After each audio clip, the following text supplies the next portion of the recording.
Wagwan shorties and mans, today we're reviewing the all-new Honda Civic Hatchback Sport. The car is surprisingly fast with a turbocharged 1.5 liter engine, 4 cylinders, producing 180 horsepower and 170 pound-feet of torque. Not much has changed from 2022 to 2023, but what's notable is that the car looks angry, sporty, and really good from the front. So I'm happy they didn't change much about it. Now, going to the headlights. The headlights are laser headlights, which means at nighttime when you're driving, it's crisp and it's clear. And it's amazing. It's better than the halogen ones. One more thing is the automatic headlights. Let's say you're driving in pitch dark countryside roads, the high beams will turn on automatically. Now, when the car is approaching you, the high beams will turn off then. Once the car is gone, high beams will turn on again. So this is a nifty piece of technology that comes in with this car. As you move back to the front left wheel, you'll be greeted by four, around the car of course, four 18-inch black aluminum wheels. And my oh my, they look amazing. The only issue is, while you're driving on the road and you're taking a turn with the close curb, you're kind of scared that you might hit the curb and wreck your beautiful wheels. Because this space right here, that's not how big a curb is, or tall a curb is. It's much bigger. So if you hit this, your rims are gone, and a lot of money will be needed to replace them or, buff them up again. Now, as you move on to the back, the money spender of the car, which is the gas intake, all you got to do is push this, it opens up, and you have a capless entry for the gas nozzle. Now, the good thing is, it saves you a couple of seconds. You just walk up, put your gas nozzle in there. But the issue is, as you're pulling it out, you do get some drippage of the gas. It is pretty nifty and decent that you can just walk up, put your gas nozzle in there, and fill up for $60 on average at $1.50 to $1.55 per liter, which is awesome. And that takes you about 500 to 550 kilometers, which is really good because you have a Honda Civic, has a small engine, and you'd expect the best from it too, right? So that's a really great and decent part about this. Now, walking over to the back, you have the Civic branding, you have the Honda logo, and you have the Sport logo with a nice LED bar to showcase that you're not just driving any Honda Civic, you're driving a unique and not owned by a lot of people Honda Civic Sport Hatchback, which is pretty awesome. You also get dual exhaust with chrome around it, and you get a rear wiper, which is pretty awesome. Opening up the trunk or the hatch, you get 25.5 cubic feet of space back here, which is really awesome for such a small car. And if you push down all these chairs, you get more space in the back.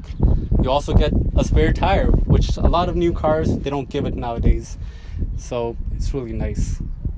Now, the good thing is, with all this space back here, you can basically lay down, have the hatch closed, and look out and stargaze at nighttime in a really dark area, which is really awesome. And if you're like me and you want to save money and not spend a lot of money at the hotels, you can basically just lay down here and save whatever amount of money by not crashing at a hotel and going to a truck stop to, bathe and all that fun stuff.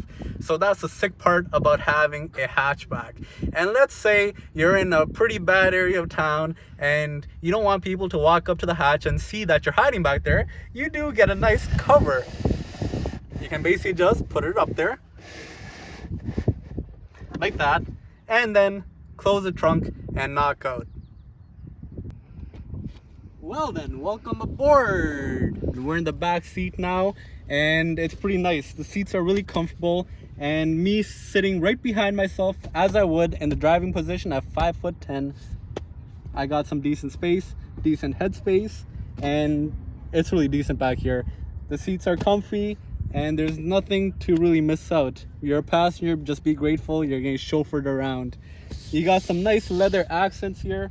Or sides. The seats aren't fully leather, they're half fabric, they're half leather, with some more fabric here, which collects a lot of dust, which is a pretty bad pet peeve I have with the car.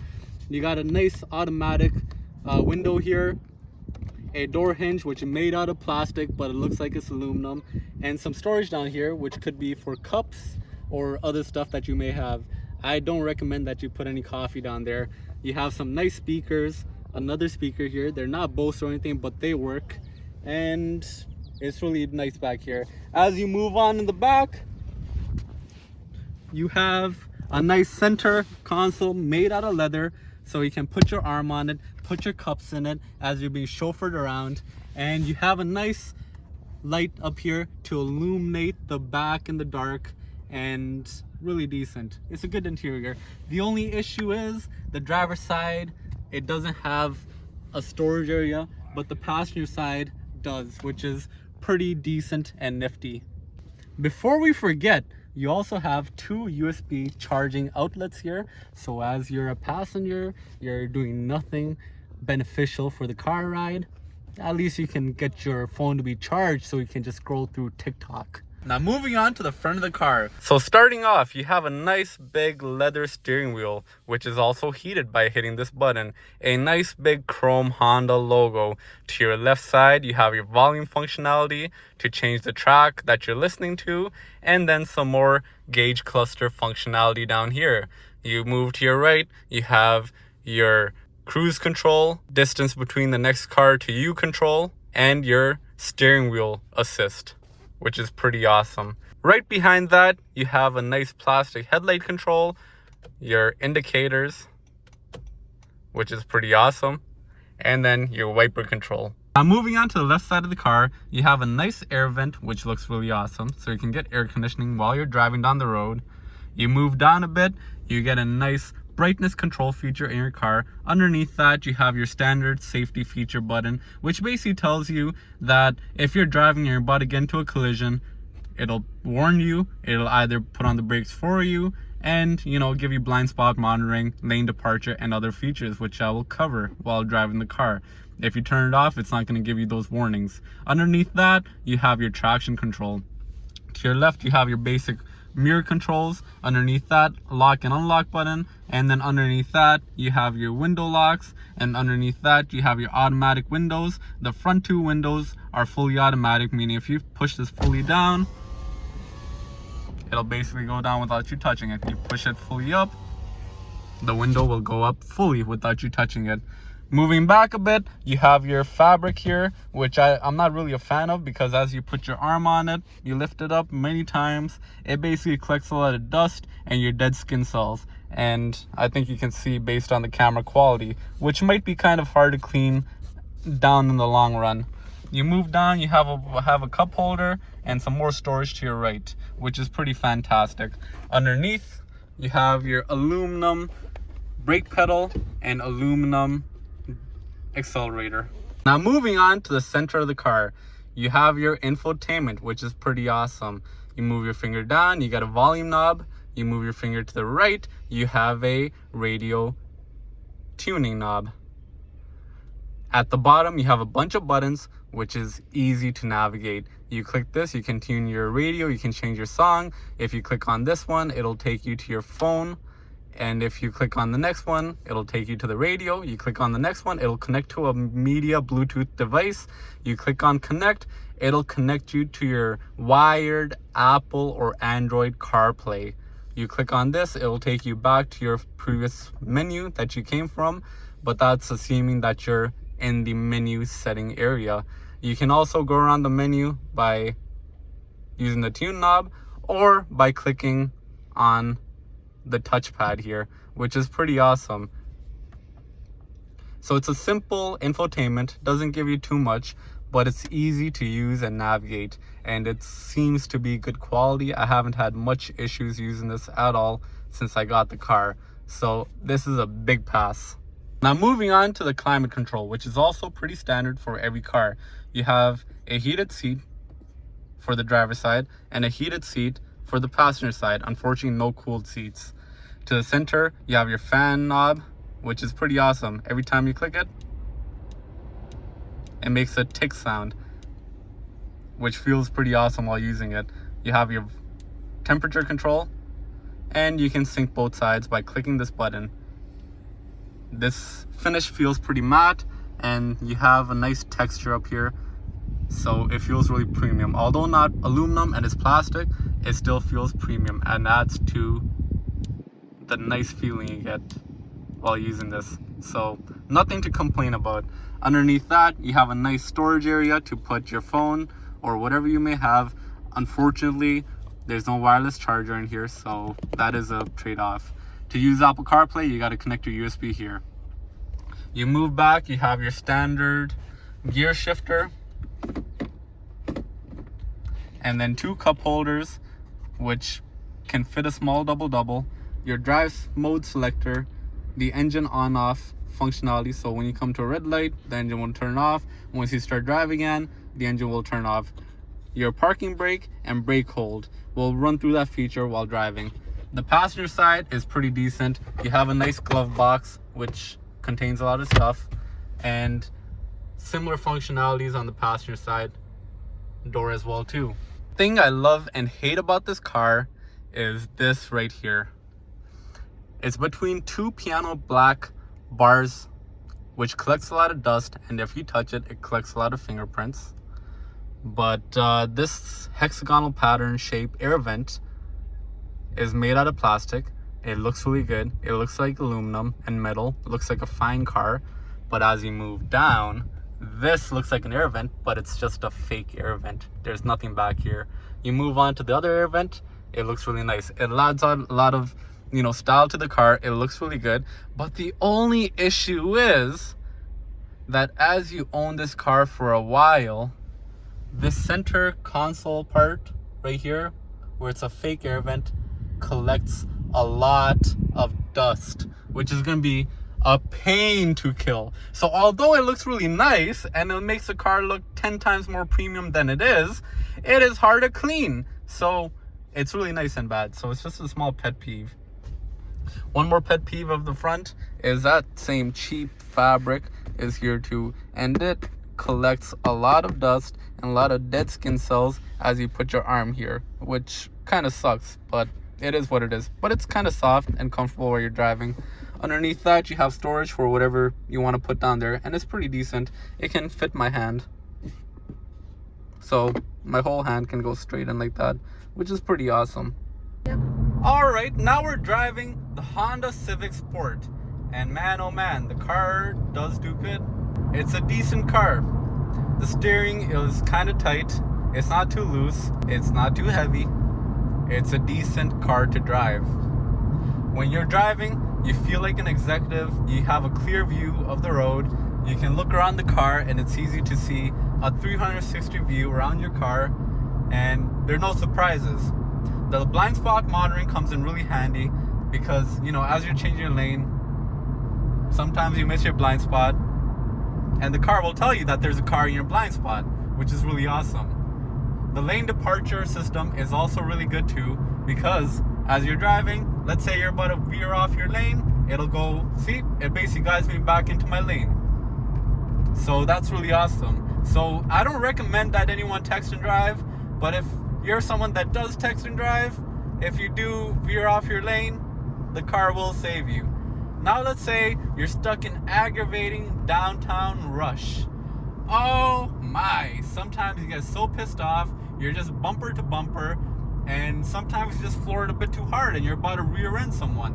Well, don't worry, as long as you have the standard safety features turned on for this car, the car will stop you from getting into a collision. Or most of the time at least. I wouldn't rely on it, but like, let's say you were about to crash into someone, the brakes would automatically come on and the car will say, hey man, you pay attention to the road. So that's really awesome. So now we are in normal mode right now, which gives you a bit more power. In eco mode is less power because you're trying to preserve the gas. So let's see how it performs while flooring it. So if we were to floor it fully down,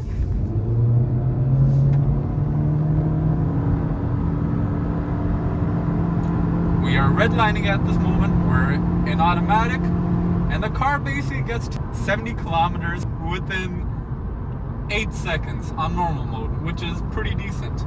It's not the fastest car out there, but it's not meant to be the fastest car. It's meant to be a nice commuter car with some basic functionality for the average driver. So now we're gonna put into sport mode and we'll floor it again and see how the car operates in that. So we just gotta click on this functionality, put it into sport mode, and then we can floor it again from 20 to 70 kilometers within 3 or 4 seconds. Now, something I have found is going 0 to 100 in sport mode isn't the fastest as compared to normal mode, which is really awkward, but that might be explained because when you do put into sport mode basically makes the car go to a higher RPM, and because of that, it might slow down the car a bit. I'm not sure, but it does feel slower in sport mode versus normal mode, which is pretty odd. So we'll give it a shot again, and we'll see if we do get any major difference.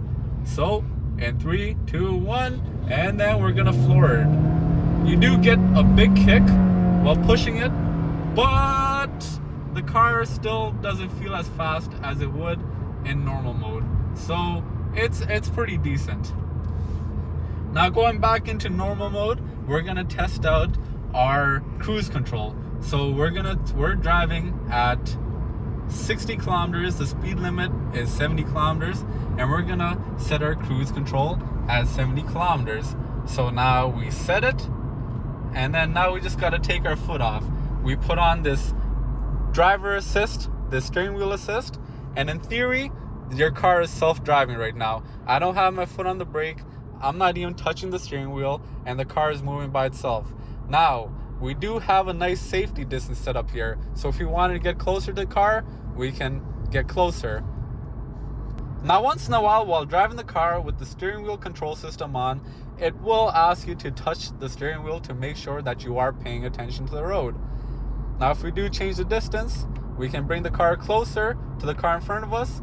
And since this is adaptive cruise control, let's say the car in front of us slows down, this car will also slow down. Let's say the car in front of us speeds up a bit, the car will speed up until the set speed limit that you have set up here. So we are approaching a red light, and let's see if the car automatically slows down, because the car in front of us is going to be slowing down. So the brakes should in theory come on, and the car is slowing down, and it should in theory stop. There you go. The car has automatically started. I did not touch anything right now. Now we are gonna turn on brake hold. Brake hold is a functionality where if you turn it on, what brake hold does is it applies the brakes for you, so you don't have to put your foot on here. So right now, in theory, we're basically doing self-drive right now, which is pretty awesome. You know, it's a Honda Civic. You wouldn't expect this type of driving capabilities from a Honda Civic. So right now, I haven't done much. So now, since we're taking a left turn, we do have to control this. We're gonna control it. We're gonna take a left turn, and then we're gonna set up our cruise control again. There you go. Now we just gotta let it go, and the car is gonna accelerate by itself. It's accelerating by itself. It's gonna get up to 70 kilometers, or as fast as the car in front of us is moving, and I don't really have to do much. I'm just sitting back here relaxing, touch the steering wheel once in a while, and that's really it. The car is driving by itself, and not much effort is going into it, which is super fantastic. The fact that all these features, all these safety features, all these premium features came standard in the Civic are amazing. Not a lot of cars can do that. If you wanted this feature in a Cadillac, or let's say a BMW, or any premium car model, you will have to spend big buck on it. But over here, what are we doing? We got all these features, in theory, for free. So this is something amazing. So I'm really impressed with all this stuff. One thing I forgot to mention while doing my initial driving review of this car was the paddle shifters. Since this car is a sport branded car, you do get 2 paddle shifters right behind the wheel, which are made out of plastic. They're kind of small, made out of plastic, and they function as paddle shifters should work. This is the all-new 2023 Honda Civic Sport Hatchback. It's a really nice car and fun to drive, a good starter car, and a good car on a budget with a bunch of functionality and features.